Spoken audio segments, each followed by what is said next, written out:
Celebramos a Sagrada Família e toda vez que a gente tem a oportunidade de pensar os significados da nossa fé, naturalmente nós somos convidados a pensar na nossa vida. Nossa vida está intimamente ligada aos mistérios da fé. E o domingo de hoje nos lembra a Sagrada Família. Logo depois da festa do Natal, a gente lembra que Deus quis ter família, a opção de Deus por ser família. E eu sei que o conceito de família está muito presente na nossa vida, nós escutamos falar o tempo todo sobre isso. E gostaria de refletir hoje com vocês sobre o significado disso.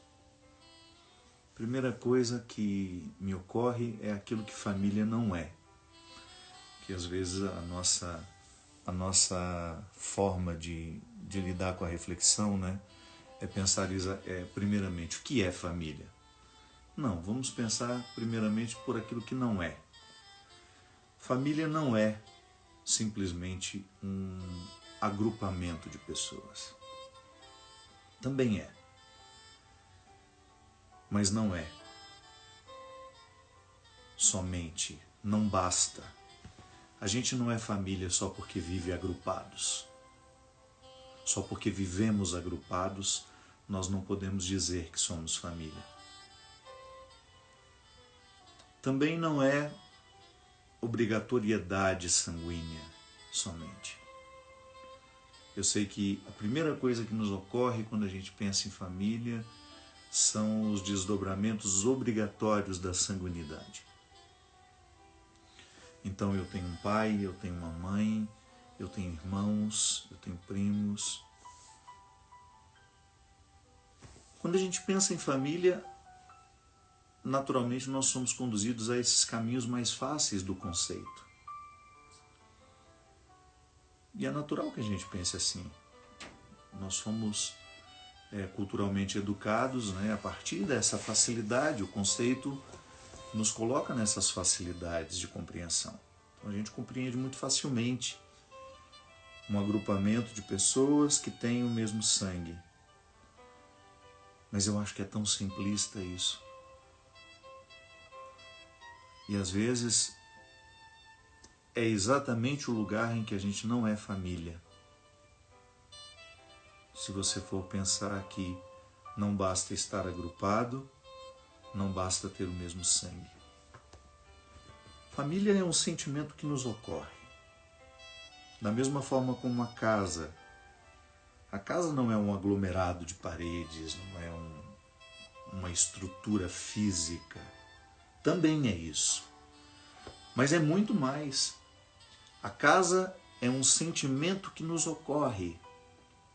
Você entra ali dentro e de repente você é perpassado por uma sensação boa de estar ali, de estar com aquelas pessoas, de ser com aquelas pessoas.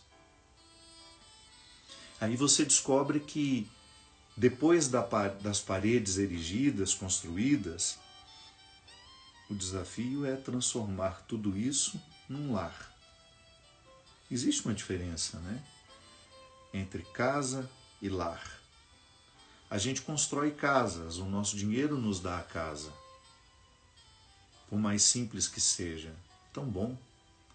Acho que posso estar errado, acho que das conquistas materiais que nós podemos ter a nossa casa é aquilo que mais nos dá a sensação de dever cumprido. O nosso dinheiro cumpriu o dever que mais nos traz satisfação, ter a nossa casa. Mas depois da casa, o desafio é outro. O desafio é outro e não é o dinheiro que nos dá. Transformar a nossa casa num lar. O conceito de lar é mais elevado, né? É mais sofisticado. Não basta a estrutura física. Tem uma estrutura emocional, psíquica, espiritual. Eu gosto quando eu falo psíquico, espiritual e emocional. Eu sei que estou falando de realidades que se entrelaçam. E você sabe exatamente o que significa isso. É aquilo que de você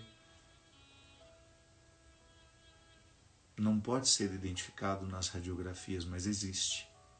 Nós já falamos sobre isso aqui. O lugar da espiritualidade em nós, né? Claro, o nosso cérebro, o lugar onde mora a psique, ele pode ser examinado. Mas você não consegue encontrar no seu cérebro, você não consegue esmiuçar, por mais que a neurociência evolua, você não consegue saber, por exemplo, onde mora a consciência do eu. Mas quando nós falamos de realidades espirituais, psíquicas, emocionais, nós estamos nos referindo a tudo aquilo que em nós é imaterial, mas absolutamente presente. Então, a casa é material, o lar é espiritual. São conceitos que se abraçam. É claro que é lindo o ser humano que consegue ter casa e lar no mesmo lugar. Mas às vezes, por uma dificuldade financeira, a pessoa nunca tem uma casa, mas ela consegue criar o lar onde ela está, com quem ela está.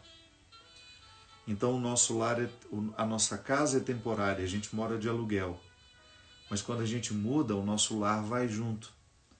Porque o lar são as conexões que nós conseguimos estabelecer. Eu vou me corrigir, eu não gosto muito da palavra conexão. Conexão é muito tecnológico, né? É esse caminho que está permitindo eu me encontrar com você. Vamos falar de comunhão, que é um conceito mais humano. Toda vez que nós estabelecemos comunhão com alguém, nós criamos o conceito de família. Por isso que eu digo que é muito empobrecedor a gente falar, compreender a família como um agrupamento de pessoas e obrigatoriedade sanguínea. É igual casa e lar. Não são a mesma coisa. Se complementam, mas não são a mesma coisa. Ter casa não é garantia de ter um lar. E às vezes você tem um lar mesmo sem ter uma casa. Você constrói o lar onde você está, como eu dizia anteriormente. Mora de aluguel num determinado lugar, um tempo. Ali os seus significados estão com você. As pessoas com quem você estabeleceu comunhão ao longo da vida estão com você. Ou então, vou dar um exemplo ainda mais ousado, e permita-me, se por acaso você não concordar com isso, eu espero não ferir o seu conceito de família nem de lar. Mas digamos que você se reúna para comer uma pizza com os amigos, num restaurante X, que você nunca nem soube que existia. A comunhão que vocês vivem naquele lugar dá a vocês a sensação de que aquele lugar se transformou temporariamente num lar de vocês. Por quê? Ali as realidades humanas estão congregadas e em perfeito estado de comunhão. Isso para mim é família. São esses agrupamentos que você vai fazendo em que o respeito, o amor, a solidariedade prevalecem. Eu não posso pensar, por exemplo, no conceito de família sem, naturalmente, pensar no conceito de respeito. Respeito à particularidade, inclusive. Eu sei que na nossa cabeça, muitas vezes culturalmente idiotizados por uma forma simplista de compreender o conceito de família, a gente conciliou, por exemplo, família com autoritarismo. Quantos pais compreenderam a autoridade como uma forma unilateral de relação? Então não posso pensar que é família se lá existe autoritarismo. Mas também não posso pensar que exista família se lá existe a permissividade, se lá não existe autoridade. Está vendo como é um ponto de equilíbrio difícil de ser alcançado, mas absolutamente necessário para a gente poder acreditar que aquele lugar é um lar, é uma família. Colocar filhos no mundo é muito difícil, porque você vai ter sempre aquela tentação de impor aos filhos aquilo que você acha que é o mais certo, aquilo que você acha que é o correto. E veja bem, você tem todo o direito de fazer isso enquanto o seu filho não tiver condições de escolher. Aliás, faz parte da autoridade, do amor, você decidir pelo outro quando ele não é capaz de decidir. Seria uma desproteção você deixar que uma criança escolha quando ela não está madura para escolher. Seria uma irresponsabilidade de sua parte permitir que seu filho escolha quando ele ainda não está maduro para escolher. Mas também transforma-se numa irresponsabilidade quando você quer decidir pelo seu filho, sendo que ele já é maduro para decidir por ele mesmo. O autoritarismo vem aí, quando a gente não percebe que o tempo passou, que os nossos filhos amadureceram e que a gente continua impondo a eles a mesma forma de viver de quando eles não tinham condições de decidir. Eu sei que é difícil, não estou dizendo que é fácil. E nem estou aqui ditando regras para ninguém. Nós estamos refletindo a partir do que a gente considera o mais justo, que é quando você identifica que na relação com seus filhos chega um momento em que você inverte um pouco a ordem do jogo. O Padre Zezinho tinha uma reflexão linda, eu era seminarista ainda. Ele dizia que na família o mais justo no início da criação, quando os nossos filhos são pequenos, é que os pais sempre vençam de 10-0. Porque uma criança não tem condições de decidir nada, porque ela não tem nem maturidade para entender o que é o melhor e o ruim para ela. Então o pai vai decidir sempre. Mas depois de um determinado momento, esse jogo começa, perde de 8-2. Ele brincava durante a reflexão dele. Até o momento que você começa a perder de 6-4, pais começam a ter 6 no placar, filhos ganham 4. Até o momento que começa a inverter. E os filhos começam a ganhar de nós. Por quê? Porque eles já estão maduros. E seria uma demonstração de não amor não permitir a maturidade. Sim, às vezes nós queremos ser famílias em contextos autoritários. Não. Não existe familiaridade no autoritarismo. Autoritarismo é quando uma parte nunca tem o direito de dizer. É quando a parte que diz ter autoridade decide sozinha e nunca abre para ouvir aquela outra. Tudo em nome do amor, é claro. A gente fica sempre justificado. Eu sei o que é melhor para o meu filho. Cuidado. Cuidado. Ser família consiste em você ter a sensibilidade, a humildade de concluir que chegou o tempo do filho decidir. Chegou o tempo do filho manifestar a sua idiosincrasia. Essa palavra é difícil até de falar, né? O que é idiosincrasia? Aquilo que é próprio de cada um de nós. Você tem a sua idiosincrasia, eu tenho a minha. Um filho, digamos que eu tivesse colocado um filho no mundo. Aquele filho, por mais que ele seja meu filho, ele é totalmente outra pessoa. Eu sei que é difícil na cabeça de quem ama, na cabeça de quem quer cuidar, ou na cabeça de quem acha que é dono daquela criatura. Essa é uma dificuldade que você vive como mãe, essa é uma dificuldade que você vive como pai. Entender que seu filho é uma outra pessoa. Emmanuel Levinas, um filósofo judeu que eu gostava muito de estudar, Muito tempo que não o leio mais. Aliás, é um filósofo difícil, não é fácil. Ele falava do princípio de alteridade, que é justamente o totalmente outro. A alteridade para Levinas é sempre um mistério que nós nunca podemos abarcar. A alteridade do outro, a minha alteridade. Eu sou um outro para o outro.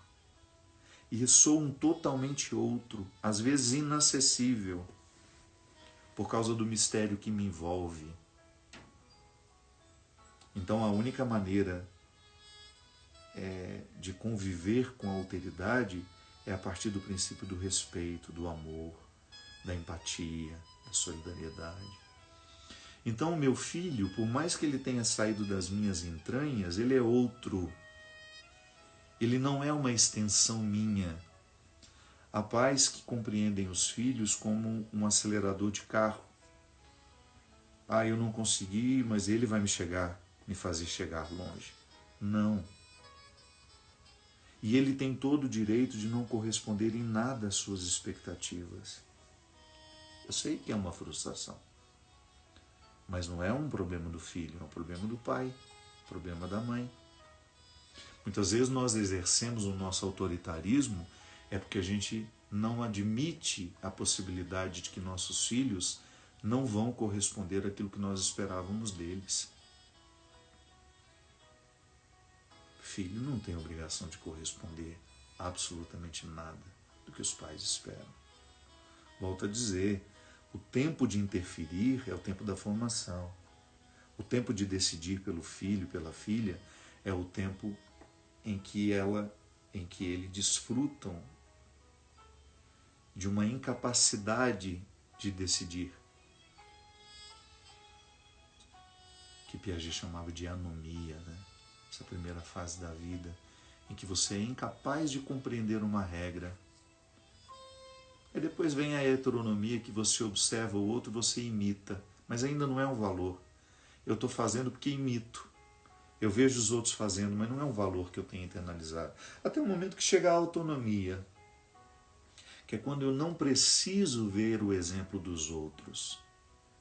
Todo mundo pode estar desobedecendo ao meu redor. Eu não desobedeço, porque a regra está escrita dentro de mim. Isso é autonomia. Então, pais e mães vão ter o direito de decidir pelos filhos até o momento em que eles não têm a autonomia. Ai, mas eu esperava tanto que ele... Ai, meu amor, minha querida, meu querido. Quem mandou você esperar? A frustração é sua. Eu canso de dizer isso. E é uma regra difícil para mim também. Não estou dizendo que é fácil. E você pode até dizer, padre, o senhor não tem filho, é fácil falar isso. Por isso mesmo. Se eu tivesse filho, eu estaria sofrendo do mesmo jeito que você, porque eu tendo a impor o que eu espero. Essa é uma condição humana. Eu não estou falando a partir de um pedestal, como se eu dissesse, olha, eu não tenho esse problema é só seu. Não, é meu também. A minha humanidade é ferida igual a sua. Eu também tenho a tentação de esperar dos outros. E sei que muitas vezes espero e me decepciono e me frustro e levo um tempo para me recuperar das frustrações. Só que eu tenho maturidade e quero amadurecer cada vez mais de compreender de que o outro não tem obrigação de corresponder ao que eu esperava. E sei que quando se trata de um filho, uma filha, é mais difícil ainda. E o conceito de família não se aplica. A gente, digamos assim, a gente é menos família onde o autoritarismo prevalece. O conceito de familiaridade não combina com o autoritarismo.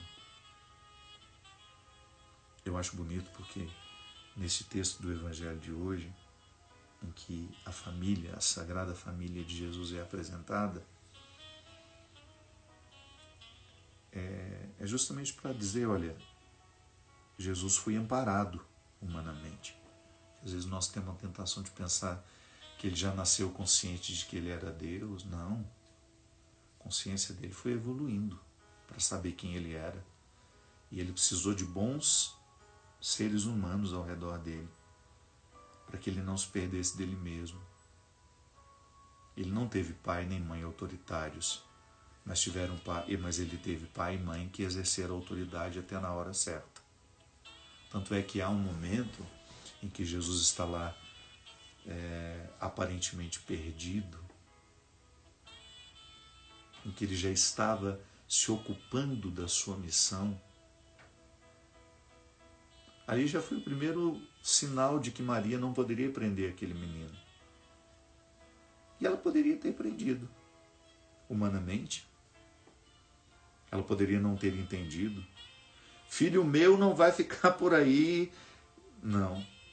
Em nenhum momento ela pensou assim. Ela tinha consciência de que ela estava educando Jesus para a sua missão salvífica.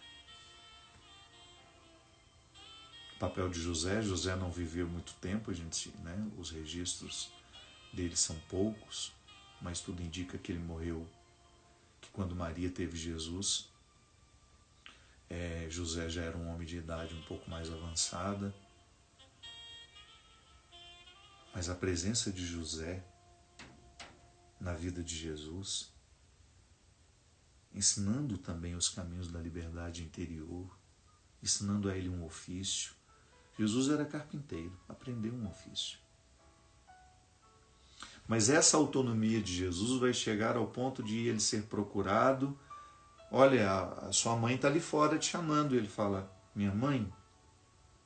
Olha, ele amplia o conceito. Minha mãe e meus irmãos são todos aqueles que fazem a vontade do meu Pai. Foi Maria mesmo que preparou Jesus para depois dizer isso a ela. Porque Maria educou para a liberdade. Nós não podemos fugir dessa máxima. Nós precisamos nos educar para que nós tenhamos condições de educar os nossos filhos para a liberdade. Você vai dar o seu palpite até o momento em que você não estiver ferindo a idiosincrasia daquele menino. Não adianta que você queira que ele seja um médico como você é, um advogado como você é. Se aquele menino não tiver na alma essa aptidão, seria uma crueldade da sua parte impor isso. Você fere o conceito de família, que é justamente educar para a liberdade. Não existe conceito de família no autoritarismo. Não existe conceito de família na permissividade. Meus filhos fazem o que querem. Nada pode desproteger mais uma criança do que quando ela é entregue à necessidade de decidir por si mesma, quando ela ainda não tem maturidade para isso.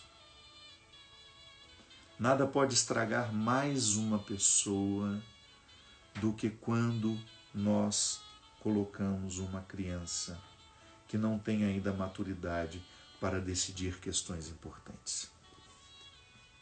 Ou então aquela coisa, eu sou amiga dos meus filhos, eu sou amigo dos meus filhos. Cuidado! Nas primeiras fases da vida, os seus filhos não precisam de pais amiguinhos, de mães amiguinhas deles. Eles precisam de mãe, eles precisam de pai, presença forte, autoridade, referência. Aliás, tem ficado na moda isso, né? Amiguinha da filha. Tem uma vida quase igual, vão juntas para a balada, vão isso, aquilo. Cuidado. Cuidado. Você pode estar causando uma ausência incurável. Uma ausência incurável na vida dos seus filhos quando você se transforma em amiguinho dele. Amiguinha. Não. Referência de pai, referência de mãe, todos nós precisamos ter. Se não tem os dois, que tenha de um deles. Ou se não tem os dois fisicamente, você vai poder ter através de um avô, de uma avó. É mais difícil isso, porque a relação de avô e neto é muito mais livre. É um pecado a gente obrigar avós a criarem netos. É muito difícil essa missão, porque já é uma outra escala do amor. Você pode observar, você, na relação com seu avô, com sua avó, você podia muito mais do que quando você estava com seus pais.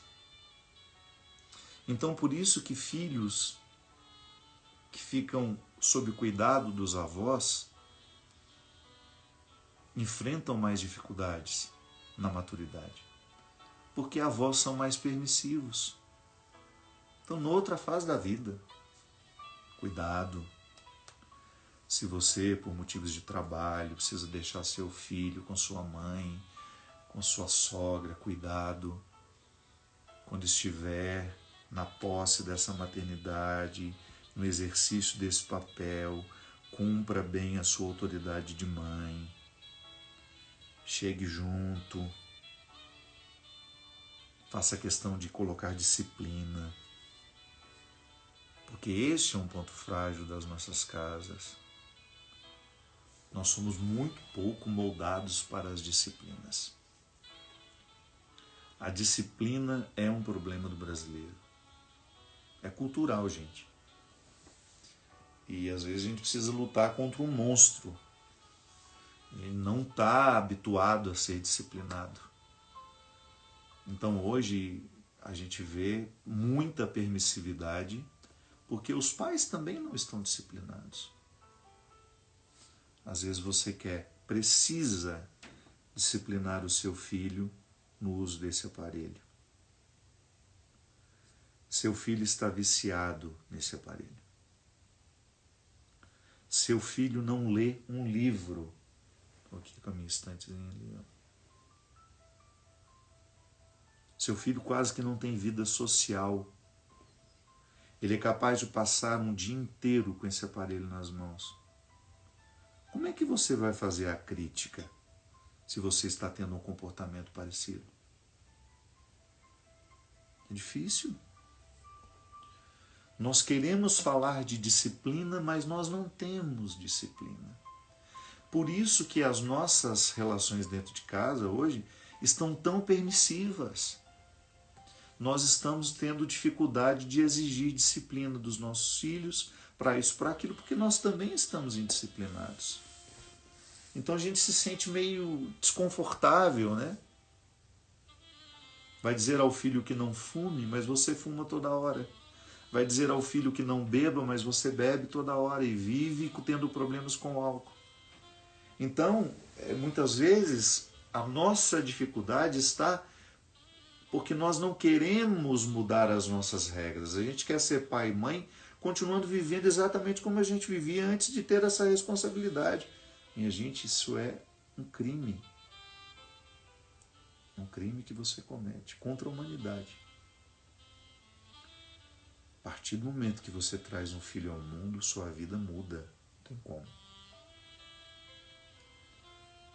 E antes a gente julgava essa responsabilidade toda na mulher, né? A vida da mãe é que vai mudar. Cuidado! É a vida de pai e a vida de mãe. Trouxemos um filho ao mundo, não éramos obrigados a fazer isso. Ninguém está empurrando maternidade nem paternidade. Foi uma sugestão do Criador. Crescer e multiplicar. Mas não precisa ser tanto assim também não. Tá multiplicando demais. Mas às vezes nós trazemos os filhos ao mundo, mas não queremos alterar um só centímetro do nosso jeito de viver. É um problema.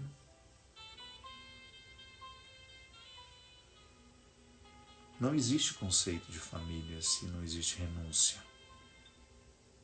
Ninguém será um bom pai se não fizer renúncias. Não será uma boa mãe se não fizer renúncias. Não será um bom irmão se não fizer renúncias.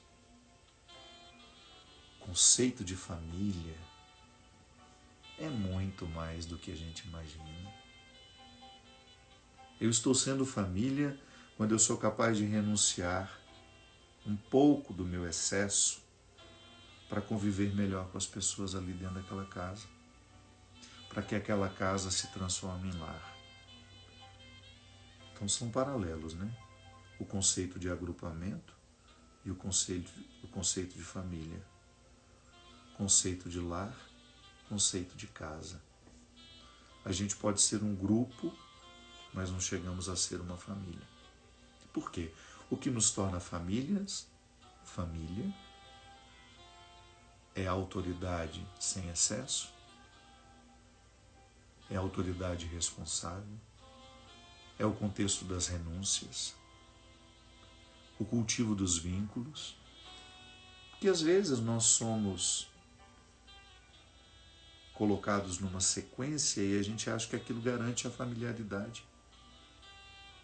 Garante não. O fato desse menino ter saído de você não é garantia de que ele será seu filho a vida inteira. Paternidade prescreve, maternidade prescreve, fraternidade prescreve. Deixa de cultivar para ver. Às vezes o outro vem e grita, nos impondo uma obrigação. Eu sou o seu irmão. A vontade de dizer, mas deixou de viver como se fosse meu irmão há muito tempo. Só se lembra de mim quando precisa de dinheiro. Só se lembrava de mim quando tinha necessidade de me usar para alguma coisa. Se nem o conceito de amizade funciona assim, o que dirá o conceito de irmão? Ah, mas você, meu irmão, pode não representar mais nada para mim isso. Olho para você, sei que nós temos o mesmo sangue, mas não moramos um nas veias do outro. Em algum momento a gente se divorciou, porque divórcio não é uma coisa que acontece somente entre marido e mulher. Irmãos se divorciam quando a vivência não tem proximidade, quando não tem amor, quando não tem responsabilidade, quando não vivemos a partir de uma autoridade responsável, quando a gente não interpreta o outro como um caixa eletrônico onde eu vou satisfazer minhas necessidades materiais. Eu posso muito bem me divorciar dos meus filhos sem perceber. É só deixar de cultivá-los. E quando você tenta retomar o vínculo, você percebe que você já se transformou num estranho há muito tempo. Porque o que vai fazer a familiaridade ser mantida são os valores.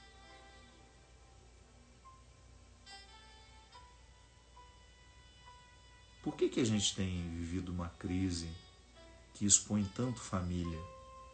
Porque o conceito de família foi usado de forma inescrupulosa por pessoas inescrupulosas que criaram um conceito família de bem, família tradicional, família isso, família aquilo, atentando contra as outras modalidades de família que surgiram.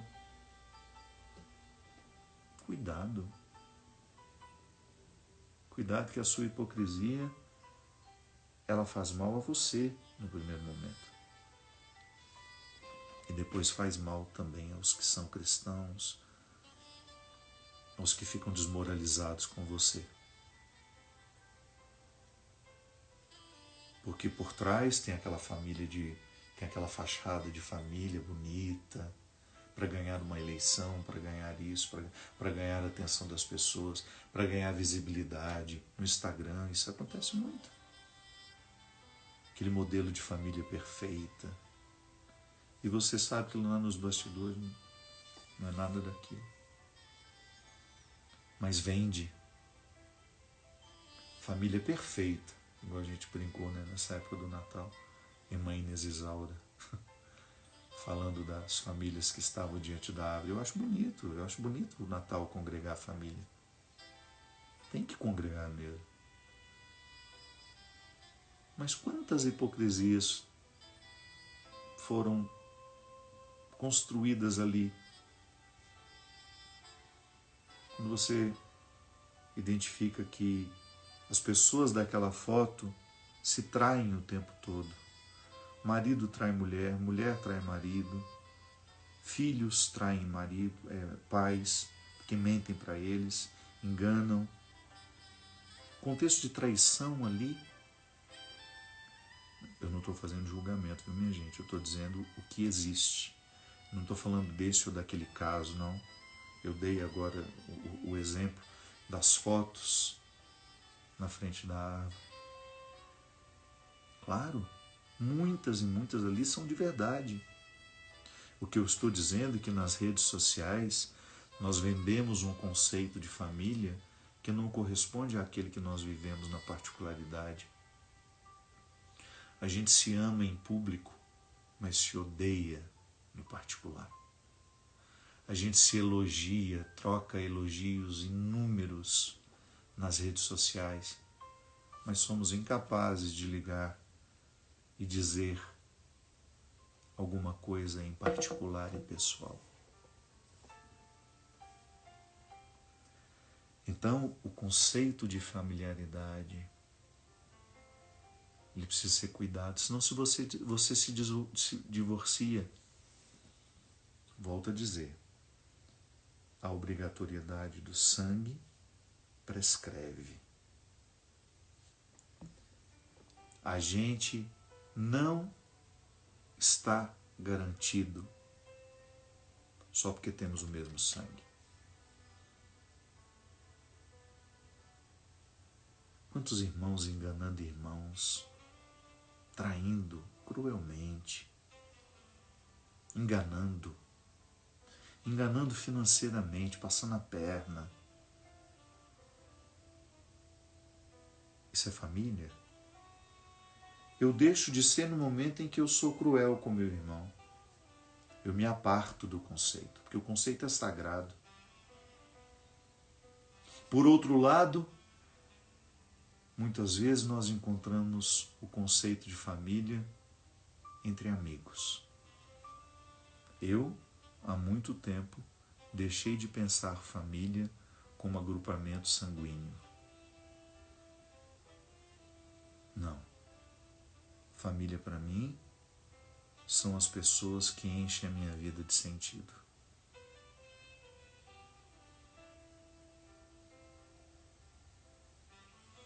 Família para mim é a oportunidade que eu tenho de sentir que eu sou comunitário. Comunitário. É quando o outro consegue arrancar de mim a generosidade naturalmente. Eu sinto vontade de me dividir.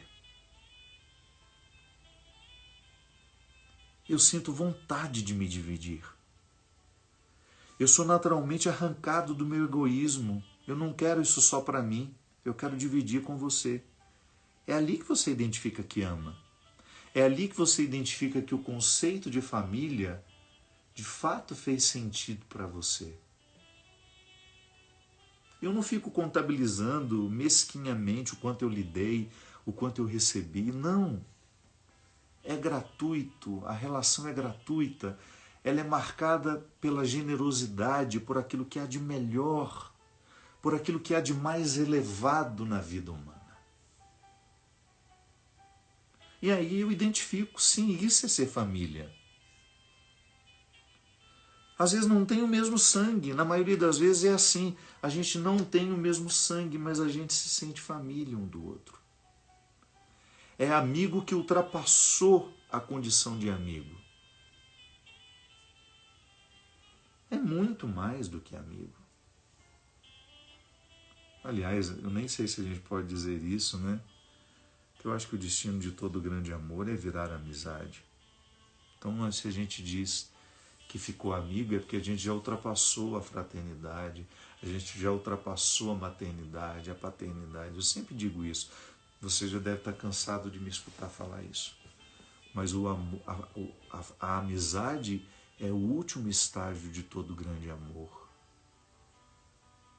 Então, depois que você foi mãe, que você exerceu autoridade, que você disse muito não, que você disse sims, que você corrigiu, que você admoestou,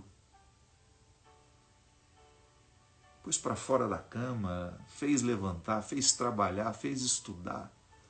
Depois que você foi aquela pessoa, exercendo aquela autoridade difícil, pesada, porque é difícil você retirar uma pessoa que você ama da cama se você sabe que ela está cansada.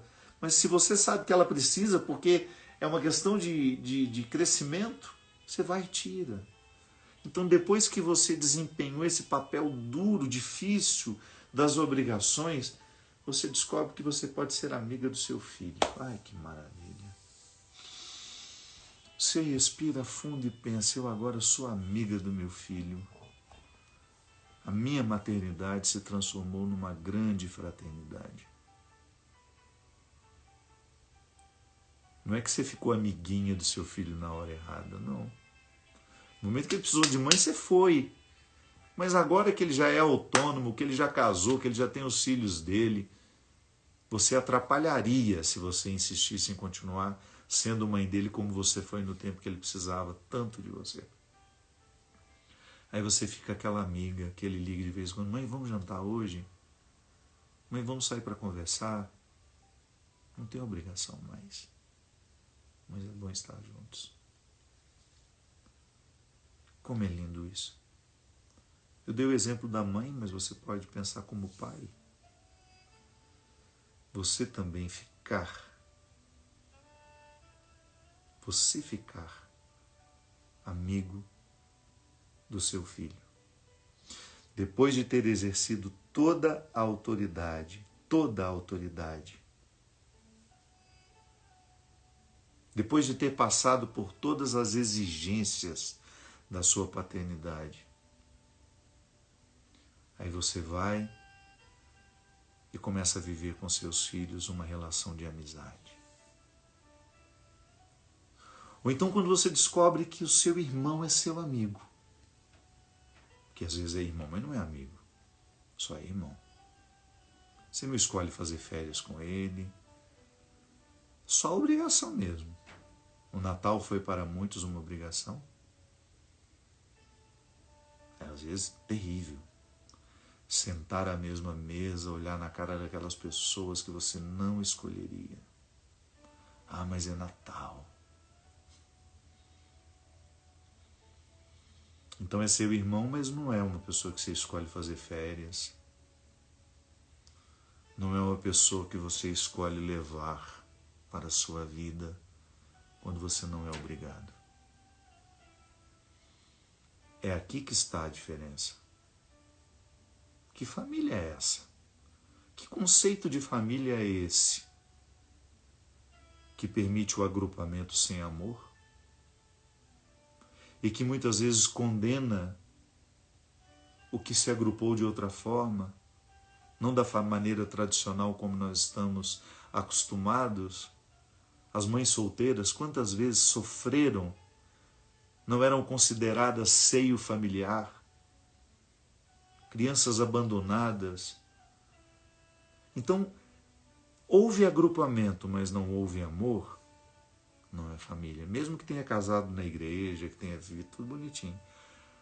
A família é sagrada quando o vínculo que reúne é pautado pelo respeito, pela solidariedade, pelo amor. É aí que você reconhece se é cristão ou não. É sagrada se tem esses elementos. Aí volto a dizer, é seu irmão, mas você não escolhe fazer férias com ele. Se tiver que receber na sua casa, vai te dar um... Acontece. Acontece. E a gente precisa entender que quanto mais a gente se aproxima de Deus, maior é a nossa capacidade de perceber isso. Deus vai esclarecendo a gente. Deus vai colocando a gente no lugar. Às vezes a gente tem a tentação de ficar ouvindo tudo isso e aplicar nos outros, né? Ficar julgando. Ah, meu irmão é assim, ah, minha tia é assim, ah, minha mãe é assim. Não caia nessa tentação. Pense no que você precisa melhorar para que o conceito de família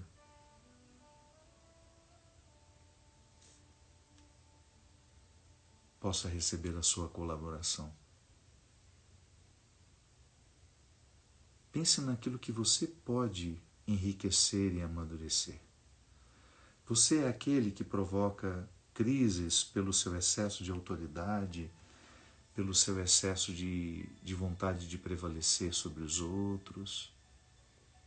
Será que nós somos essa pessoa que tem dificuldade de ouvir as outras? Será que nós ficamos julgando demais? Será que nós somos aquela que só procura quando quer, quando precisa? Não somos capazes de criar espaços de gratuidade, interessar-se pelos outros, interessar-se pelos outros, querer o aprimoramento para isso.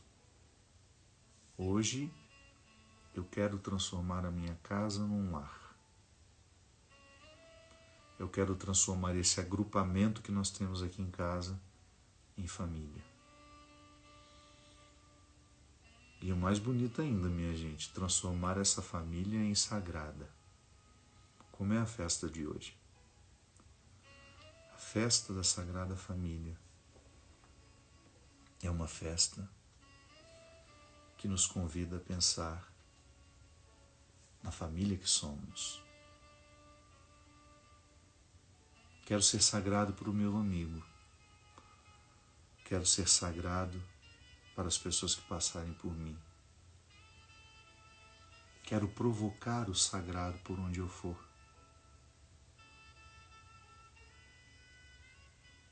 Quero ser um instrumento de Deus por onde eu for.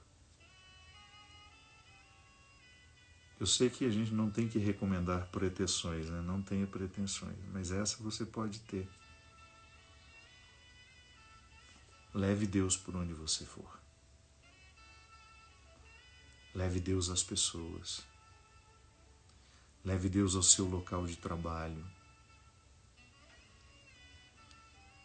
Leve Deus às suas redes sociais. Por onde você for, diminua o ódio no mundo. Tem tanta gente odiando. Diminua a frequência do ódio no mundo. Esse é um milagre que você pode fazer. Esse milagre depende de nós. A gente poder, sabe, ser um lugar familiar no mundo. Você tornar-se um lugar familiar. Para que as pessoas que passarem pela sua vida usufruam desse valor. Tão bom você saber que você provocou coisas boas no outro, que a sua palavra não feriu, mas que a sua fala, ou ainda que ela feriu para amadurecer, não ferir para machucar somente, não. Que às vezes uma palavra que eu digo amorosamente vai no, nossa Senhora, era o que eu precisava ouvir. Aquilo fere para provocar um fruto.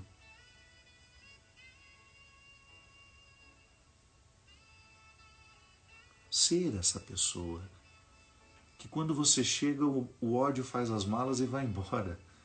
Eu sei que nas nossas reuniões de família a gente sempre tem aquela pessoa mais espinhosa, né? E às vezes essa pessoa somos nós. A gente cria confusão onde está, a gente tira a paz do outro, a nossa língua é ferina. Não sejamos. Não sejamos. Conversão é uma decisão pessoal. Conversão é uma decisão. Eu não quero ser um lugar onde o ódio cresce. Quando eu chegar, eu quero provocar bons sentimentos, bons pensamentos. Eu quero colaborar, eu quero ser familiar. É isso, minha gente. Queria partilhar com vocês isso hoje, nesse domingo em que nós celebramos a Sagrada Família, que exemplo de Jesus, Maria e José, nós também possamos buscar todos os recursos que nos tornem santos nos nossos meios. A gente buscar os recursos que nos tornem mais amáveis, mais carinhosos, que os nossos sentimentos, os nossos pensamentos e as nossas palavras estejam a serviço da construção de um espaço mais amoroso, mais harmonioso. Se você me permite, gostaria de rezar com você, pedindo que Jesus hoje venha, que Jesus venha derramar sobre nós o seu amor, a sua misericórdia. Quero pedir de maneira especial por você que está cansado, você que emocionalmente se sente cansado, um cansaço existencial, resultado das suas decepções com você mesmo, com você mesmo. Quando a gente se decepciona muito com a gente, muitas vezes nós nos fechamos e temos uma dificuldade enorme de reconhecer algum valor em nós. Hoje eu quero lhe convidar a não prestar atenção nisso. Acredite que Deus é capaz de ver em você valores que você ainda não viu. Acredite que se Jesus estivesse passando hoje, escolhendo os seus discípulos, Ele escolheria você. Você pode me dizer, padre, você está falando isso porque não me conhece. Sim. Não lhe conhecendo é mais fácil lhe ver como Deus vê, sem preconceitos. Eu sei que você se fechou, que você teve dificuldade de lidar com você, que você presta muita atenção naquilo que você tem de mais negativo. Esqueça isso.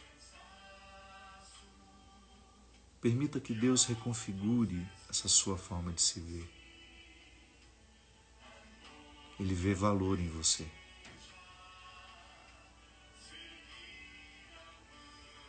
E a especialidade de Deus é converter os corações. A especialidade de Deus é transformar medrosos em corajosos, inseguros em líderes. Permita que hoje, neste domingo da Sagrada Família, Deus lhe convença de que você ainda pode dar certo. Que existe o que ser feito. Sim, o que pode ser feito está aqui diante de você. É apenas uma mudança de olhar. Deixar de se ver com tanto pessimismo e passar a se observar da mesma forma como Deus lhe observa, com esperança e bondade. Que ao longo dessa semana Deus lhe conceda muitas, mas muitas graças, muitas bênçãos, para você vencer tudo aquilo que em você está desanimado, cansado, desgastado. Hoje o Senhor quer renovar em mim e você o amor próprio, para que você more bem em você, para que você seja o primeiro lar,